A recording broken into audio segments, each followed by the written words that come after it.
by three esteemed gentlemen: Derito Mureithi, economist; Sakwa Bunyasi, chair of the Vision 2030 board; and Professor XN Iraki, an economist and lecturer at the School of Business, University of Nairobi. We're just deliberating on one of the top stories covered on today's dailies, all to do with the glaring issue of corruption in the country. Just a few months into this administration, there seems to be a couple of instances of corruption emerging. Just this week, we definitely saw the clampdown of those involved in the KEMSA mosquito net scandal. Yet again, we've seen the president act swiftly and decisively just yesterday, sending home the KEBS top management, where the boss was actually sent packing amongst other individuals due to the release of condemned sugar. So we're just deliberating on the cost implication perhaps of the corruption menace we have in the country. And according to a report by EACC that was released just yesterday, I want to just give you tidbits of how exactly corruption is involved even in the budgeting stage. At a glance, 84% of project cost inflation occurred at the budgeting stage. That's according to the EACC report. 21% of the health projects were awarded due to favoritism. Tendering stage identified as the most prone to corruption, and bribery was expected by 46%, demanded by 26%, and voluntary by 26%. So perhaps it's a culture issue. Anyway, XN, add your voice to the conversation we were having right before the break. Maybe we can give two examples I can remember. I've seen people in Japan committing suicide because they have made a mistake or they have been involved in an incident that has shamed them. So in other countries, when there is a corruption case like this one, somebody takes responsibility, even when he has not been taken to court. I thought that was what he was talking about, political responsibility. Yeah. I remember there was an accident in Greece recently, and the Minister of Transport resigned, and he was not taken to court to prove that he was culpable. So when I talk about value system, cultural system, we are simply saying we need to reach a stage where people can feel ashamed of being caught in such a web of corruption. But we have not reached that stage. People still feel heroic when they are involved in a scandal, they have not been caught. And remember, at the end of the day, we cannot have everybody policing everybody. So those value systems are what he is calling culture. But I think our value system need to change so that we are people of integrity and honesty. So we don't need we don't need to wait until people shout to you so that you resign or you go home. You take responsibility. Now, the medical issue, it amazes me because, as somebody put it, it's a matter of life and death. And the people who really suffer are not those people at the top. It's people at the bottom. The ordinary mwananchi who cannot access medicine, who cannot access surgery, who cannot access... Remember, when that money disappears, it affects the ecosystem. And a lot of people end up suffering. So what we should be talking about is not just the KEMSA, but the cost of health in this country. I think that's a bigger issue.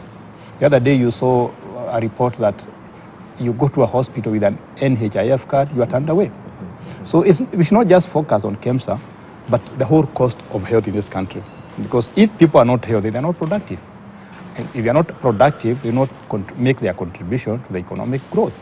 And then we go beyond KEMSA to other sectors. Other sectors like KEMSA. So when we think about corruption, it should not be sector or agency specific. We should look at the whole country. Where is corruption a problem, and how can we root it out? Okay. And I think the step that were taken, chasing some people home, is good. But I think we need to, if you look at cancer, some people go through surgery, and then it comes back. So sometimes you remove a part, then it becomes even worse. So we need to remove this problem permanently. I know it will not happen overnight, but it was a step in the right direction. But as I said earlier, the due process must be followed.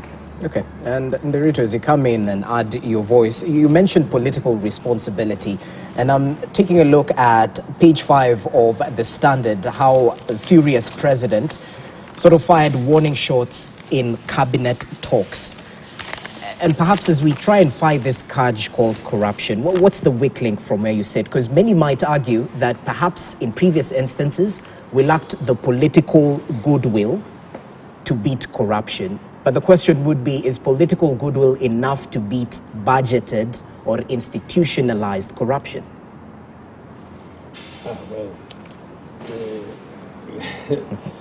Being furious is okay. Taking action is better. Yeah. If the president is actually being serious, these two agents, the ministers or the cabinet secretaries responsible for the two agencies, should actually have been sacked. As I'm explaining to you, if I recall, in the 10th Parliament, it had that tradition was emerging that you, the minister responsible, in addition to the officials being punished, you lost your job.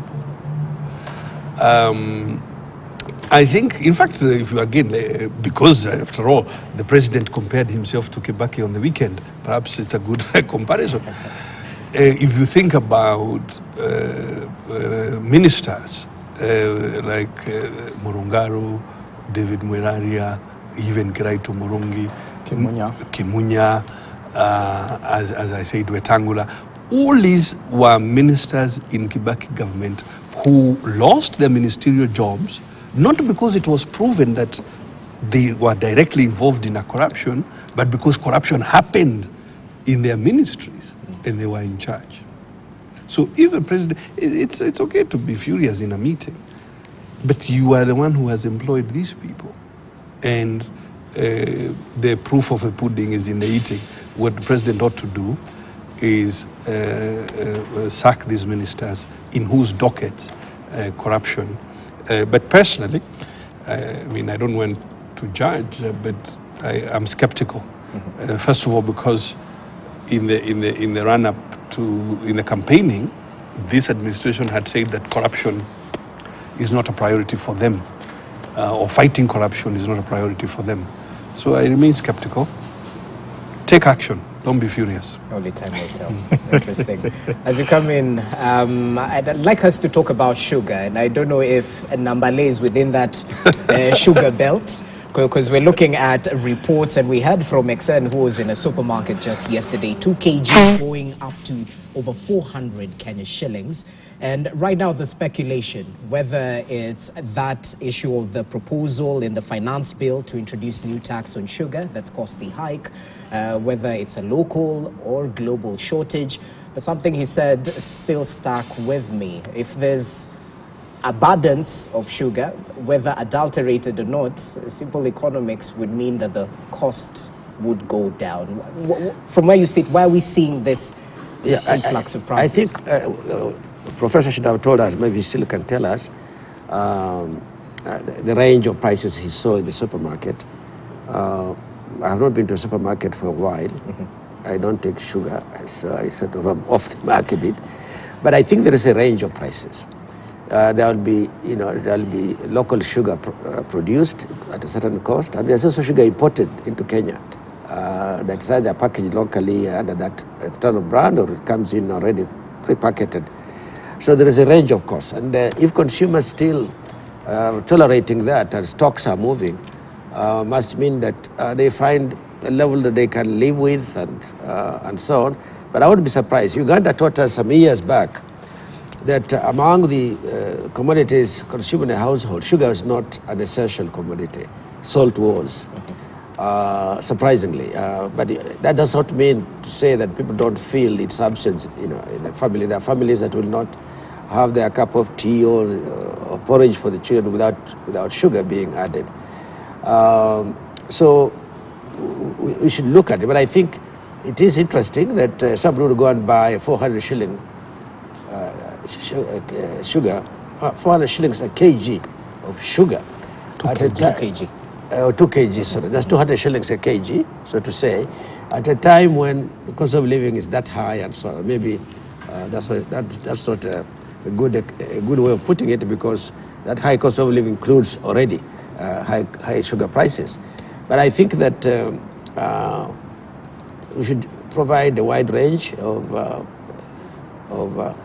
shades of commodities available and let people choose. But one would have expected, you're right, that even at a time like this, with the adulterated sugar should be selling below price. I don't know in these days whether you can still get sugar coming out of the big sack. It's weighed and packeted for you and weighed in the front in a brown bag, in a brown supermarket bag. That used to cost a bit less than the pre-packaged ones, and so on. I really don't have sufficient micro information on this one. Okay. Excellent. As you come in, I'm looking at the costs. Right now, we're working with, as you mentioned, Cabras sugar, roughly 210, while 2 kilogram is at 420. Last month, sugar, according to the Nation, retailed at roughly 159 Kenya shillings. So as we're told, tighten your belts. Is this an indication of the tough times we're in? And is this just the start, even as you add your voice? Remember that sugar is not a necessity. I can take tea without sugar, even this one that has no sugar. And it's probably seen as a luxury to most people. So when you talk about tightening the belt, what comes to my mind is not sugar, but the price of other commodities. Unga, which everybody wants to eat, the price of fuel, the price of what I must have, what are the necessities, the price of cooking gas, the rent. So to me, sugar is not very important because other things are more critical. So when you talk of tightening belt, we are asking what is happening to the price or to all those items I'm mentioning. And clearly you can see the price of unga has not come down as expected. Now we are talking about VAT to fuel, which has already gone up. So I think we have tightened the belt. The question is, how far can we tighten the belt? Because if you look at your belt, it has the edge where you cannot tighten it below that. So I think we are facing an interesting economic scenario. And then in addition to all those tightening, you have to remember the taxes are going up.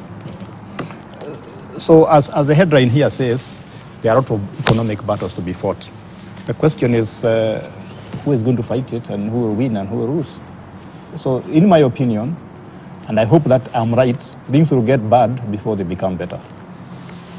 But how bad? Because, I mean, you brought up the issue of fuel, and before we cross over to Nderito, I'd like your take on it, because a litre of petrol, diesel, kerosene, the prices have hiked. I think before that VAT increment, in case it goes through, petrol is up by 3 shillings 40 cents, diesel up by 6 shillings 40 cents, kerosene up by 15 shillings and 19 cents. So, I don't know, we've removed the subsidies finally, but what does this cost actually implication have to low-income households, perhaps who use kerosene, koroboi on a day-to-day basis? You know, the government is clever because as they increase the price of kerosene, they seem to be they also want to reduce the cost of gas. And the thinking is that people can move from kerosene to gas, but I would want to know how many Kenyans cook using gas.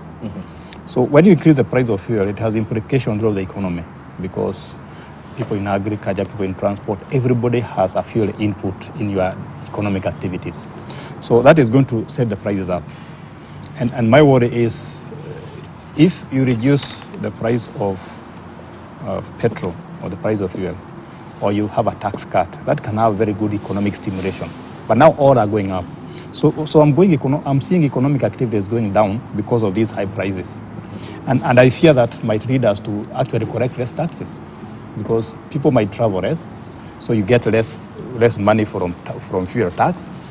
People might stop doing certain activities. So if people are not active, then you don't get taxes. So I'm worried about these prices because they affect everybody, whether you are up there, whether you're in the middle, whether you're at the bottom. But the question we should be asking is, what alternatives does the government have? Because Kenyans have been complaining that we are taking too much debt. That I think the thinking of Kenya Kwanza government is, we don't want debt, then let's take tax. But I think there's a middle ground that we can use. Let's reduce waste. Let's reduce corruption. In fact, that is the easiest way to solve our problems in this country. If we reduce the waste, we reduce the corruption, then a lot of this money that is going to fund that corruption would go elsewhere. And maybe we may not need to borrow much. We may not need to raise the taxes as much. So to me, that is the middle ground. Whether there's political will to do that, is another question. As you come in, Governor, and I was looking at interesting comments online, and perhaps clarify this for us. Should subsidizing production extend to subsidizing fuel? Because we know there are 4 factors of production: land, labor, capital, entrepreneurship. But isn't fuel an important component in production, hence the necessity? Well, first of all, the straight answer is yes. This government blames the IMF for suggesting that they remove fuel subsidy, but the IMF is not the government in Kenya. The Kenya Kwanza administration are the ones who are the government. And it is their responsibility. As an economist, I consider that it is wrong removing the short-term fuel subsidy. It is wrong because fuel is at the heart of all production in Kenya. It is, of course, the key thing in transportation. So when international prices are high, since we have our own local production of fuel, we are stuck with it, and we need to do things that support economic production in the short term. Now, one can argue or change to different energy mix, support more solar and wind, and that's okay. That's a more medium term and long term solution. The immediate thing ought to have been to continue supporting the fuel subsidy. Of course, like Professor Exed is asking, how do you finance it? And I'll come to that in a moment. This month's increase in fuel prices is because of the complete elimination of the fuel subsidy. Next month, I bet you will see yet another cost, because this so-called G2G deal, you should examine it closely. There are very serious financial costs that will be passed to the customer. There are very serious and increasing premiums. You see, the importers usually have a premium that accrues to them, and for inexplicable reasons, those premiums are going up. So what you will see in the June review is fuel prices will go up again because of that G2G. The additional costs that have been brought about by that so-called G2G. And then in July, if the finance bill passes, VAT will kick in and fuel prices will go up. My own guesstimates, 9 shillings for diesel, or 9 to 10 shillings for diesel, and perhaps 10 to 12 shillings for petrol. Yeah? So, and you have to reflect on the totality of the economic management. If you look at what is driving inflation in Kenya, 2 big things. I mean, the 2 main drivers of inflation, one is cost of energy or fuel, and the other is cost of food. Now, so you will expect that cost of living will get even worse, will increase higher because of these increases in fuel prices. Now, what could we do differently? Yeah. First of all, and Nixon has put his finger on it. Well, why do we need to increase the budget, and why do we need to increase it by 300 billion? Okay. So this Kenya Kwanza administration or regime, I mean, I think the first choice they should have made is actually to reduce the budget, not to increase it. How could they have reduced the budget? Remember, even at 3.2 trillion, all these Jubilee, road projects and so on, were within the 3.2 billion. Now, if you dial back just a bit, instead of doing, say, 20 new highways, do 15 and move 5 to perhaps the next period. Dial down the infrastructure budget from 450 billion to something like 250 billion. that will give you a couple 100 billion to reduce. XN has spoken to the question of waste. Yeah. The big waste, one major waste, is duplication of services. The national government is trying to do the same things that county governments are doing. By doing so, you create two sets of bureaucracies, which is not necessary, and two, perhaps, levels, I guess, of corruption, again, which is not necessary. So, we guesstimate, you can save up to 140 billion by simply stopping the duplication of functions. So the things, stop growing the Ministry of Health budget, let counties do their work. You would save another 140 billion. Finally, and these two economists, I want to persuade them to agree with me, inflation in Kenya, the cost of fuel and the cost of food, you cannot solve that by increasing interest rates, which is what this government is trying to do. You know, in economics, we, in very simplistic terms, say inflation is too much money chasing too few goods. So how do you push down money? When you make the cost of money expensive, interest rates, then you bring down money supply and so on. And that's exactly what the central bank is doing. So they have moved the central bank rate 4 times since the Kenya Kwanza administration has come to office. But inflation is not declining. Why isn't it declining? Because it is being driven by the high prices of fuel. And the actions of government will only make it worse. On the other hand, some relief has come from the rains, so the cost of food is slightly contained. So by raising interest rates, what government is doing is ensuring that its own cost of borrowing is really high. Now, if you bring down interest rates, you could save another 100 billion in the debt service. Okay? And so when the Kenya Kwanza administration leader says he will do things the way Kibaki did them, that's what he did. That's why he was able to get Kenya out of the woods. So if you really want to get Kenya out of the current problem, dial down interest rates so that your cost of borrowing becomes less. Number 2, contain government expenditure by postponing, perhaps even by a